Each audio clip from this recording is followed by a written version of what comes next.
various cities in Russia were plagued by a wickedly heinous, stomach-churning serial killer in the early to late 2000s. This killer would pose as a social worker to gain entry into the homes of the elderly before brutally bludgeoning them to death. She was known as Irina Gaidamachuk, or by her more sinister name, Satan in a Skirt.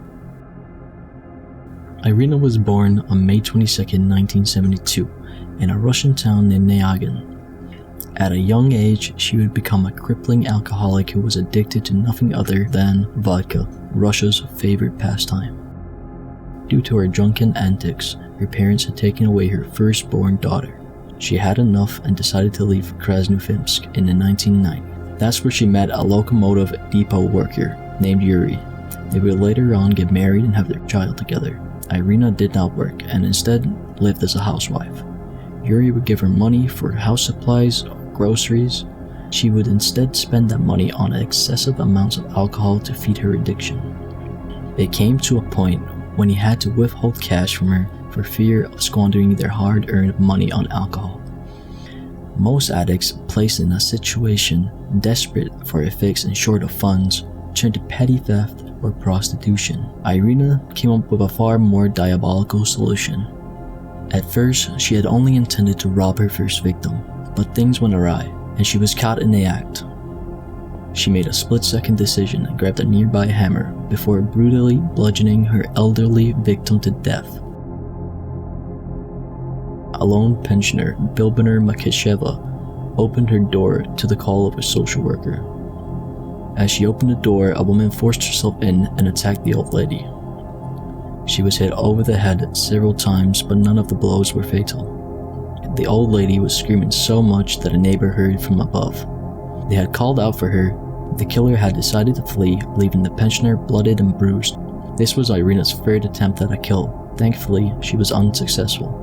The old pensioner spoke with the police and they had a composite sketch made. This was to be hung on every pole in Krasnoyarsk. Ever since the failed murder attempt, the killings had stopped in Krasnoyarsk but had begun in other cities such as Achita, Serov, and even in Yekaterinburg. Police in Krasnoyarsk took fingerprints from all the residents. However, none of them matched the fingerprints found at the crime scenes. The citizens became a paranoid wreck. The police were desperate. They had to find and put a stop to this heartless killer. The investigation was troubled by the gender of the perpetrator. The possibility of a female killer was not considered even after the survival of Bilbina Makisheva. Police still considered it possible the killer was a man dressed as a woman. And on March 31st, 2008, at a railway station, operatives detained a petty fraudster named Marina Valeva. Marina, both in age and appearance, looked like the elusive maniac. Moreover, during the interrogations, Valeva confessed to everything, and even explained why she killed. She is quoted as saying, "From childhood, she hated old women." Residents of the region breathed a sigh of relief. The criminal was neutralized, or so they thought. The fingerprints found at the crime scenes did not match those of Marina. It turns out, a confession was beaten out of her. Marina Valeva was not the serial killer. She with joy writes a statement that the confession was beaten out by torture. Anna Povoritsina, an elderly pensioner, wanted renovations done on her house, so she hired a woman by the name of Irina to do the job. Little did she know this would be the last renovation she ever did. Irina had bludgeoned the old pensioner, took the money and ran. Before Anna's death, she had mentioned the renovations to her friend, and even gave the name of the renovator. This would lead to a big break in the case. The friend then told the police about this mysterious renovator and were surprised at how she looked exactly like the composite sketch. The police apprehended the renovator and took her fingerprints. At last, the killer was caught. But that brings a question. How did Irina evade capture for so long? It had been 8 years since her first murder. Believe it or not, all these years she had lived without a passport.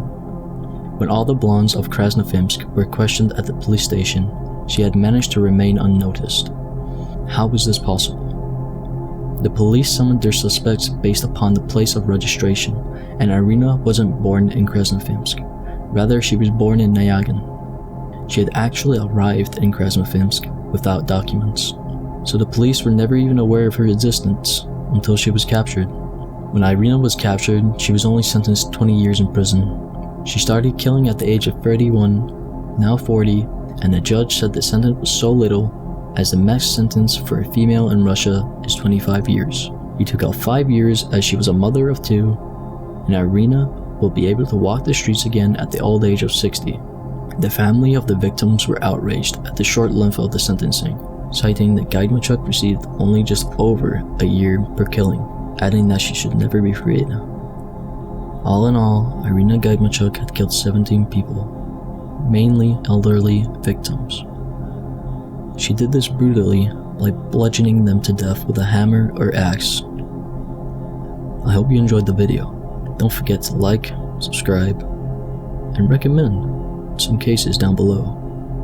I will surely take a look and make another video about them.